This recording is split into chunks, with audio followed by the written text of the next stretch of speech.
হলো আইএএ। ডাবের জলে যে হরমোনটি থাকে সেটি হলো ডাবের জলে যে হরমোনটি abscisic acid 12 B cytokinin acid ডাবের জলে যে হরমোনটি থাকে সেটি হলো সাইটোকাইনিন অ্যাসিড। হ্যালো এভরিওয়ান, কেমন আছো তোমরা সবাই? আশা করছি সবাই খুব ভালো আছো আর আমিও ভালো আছি। কাজের ব্যস্ততা, শারীরিক অসুস্থতা, ছোট্ট বাচ্চা নিয়ে আমি যেহেতু কোনো কিছুই ঠিকঠাকভাবে করে উঠতে পারছি না, তো ভাবলাম যেগুলোই করছি সেগুলোই কেননা তোমাদের সাথে শেয়ার করি। তো সেই উদ্দেশ্যেই এই ভিডিওটা। আজকের ভিডিওটা একেবারেই অন্যরকম পুরোপুরি ভাবে, কারণ এর আগে আমার চ্যানেলে এই ধরনের কোনো ভিডিও তোমরা দেখতে পাওনি। তো এই ভিডিওটার পেছনে মূল কারণ হচ্ছে 2025 চলে এসেছে, আমার কাজের ব্যস্ততা বেড়েছে, চাপ বেড়েছে, রেয়ান বড় হচ্ছে, তারও পড়াশোনা শুরু হয়ে যাবে আর বছর খানেকের মধ্যে।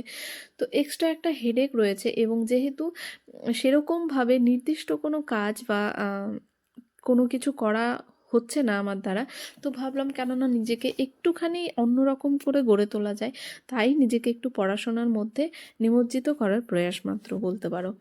তো এখানে যখন আমি মনে করেছি যে এই ব্যাপারটা আমি করতে পারি, তখন থেকে কিন্তু ভিডিওটা স্টার্ট করেছি। আর ভিডিওটা স্টার্ট করার পেছনে একটাই মোটিভ হলো যে ভিডিওটা যেহেতু আপলোড করছি, তো তোমরাও সাক্ষী রয়েছো, সেই উদ্দেশ্যে আমার ভেতরে কিন্তু একটা এনার্জি কাজ করবে। তো তার জন্যে কিন্তু ভিডিওটা করা। তো বাড়ির কাজ টাজ করতে করতে আমি কিন্তু ভীষণ টায়ার্ড হয়ে গিয়েছিলাম এবং রেয়ানের পাশে 10 মিনিট মতো ঘুমিয়ে নিয়েছিলাম। এরপরে যেহেতু পার্লার রয়েছে, রেয়ানকে খাইয়ে দাইয়ে পার্লারে যেতে হয়েছিল এবং সেখানে কাস্টমার প্রথমে আসেনি, তো সেই সেই সময়টুকুতে আধা ঘন্টা মতো আমি আরও একবার কিন্তু পড়ে নিয়েছিলাম। তারপর কাস্টমার আসায় আর পড়াটা হয়ে ওঠেনি। বাড়ি ফিরে রান্না বান্না, রেয়ানকে খাওয়ানো, সমস্ত কিছু করতে করতে অনেকটা রাত হয়ে গিয়েছিল এবং রেয়ানকে ঘুম পাড়িয়ে যখন পড়তে বসেছি, তখন কিন্তু আমার চোখেও ঘুম চলে এসেছিল। পড়াটা সেই রকমভাবে আর হয়নি, তো রাতের ভিডিওটা তোমাদের সাথে শেয়ার করা হয়নি। তো এই ভিডিওটা কেন করলাম বা কী জন্য করছি, সেটার পেছনে মূল কারণই হচ্ছে রেয়ান।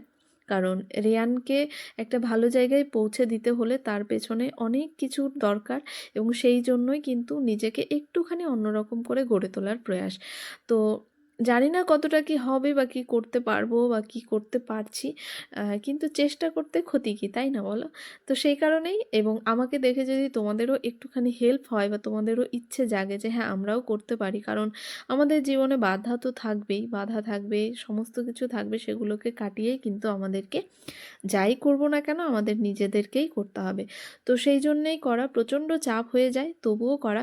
আর এই ভিডিওটা ডে 1 ভিডিও, মানে আজকেই প্রথম এই ভিডিওটা আমি করছি এবং কতটা পড়বো, কী জন্য পড়বো, কোন চাকরির জন্য পড়বো, কোনো কিছুই এখনও প্ল্যান হয়নি, তবে কালকে থেকে প্ল্যান হবে। তো টাটা, আজকের মতো এখানেই। ভালো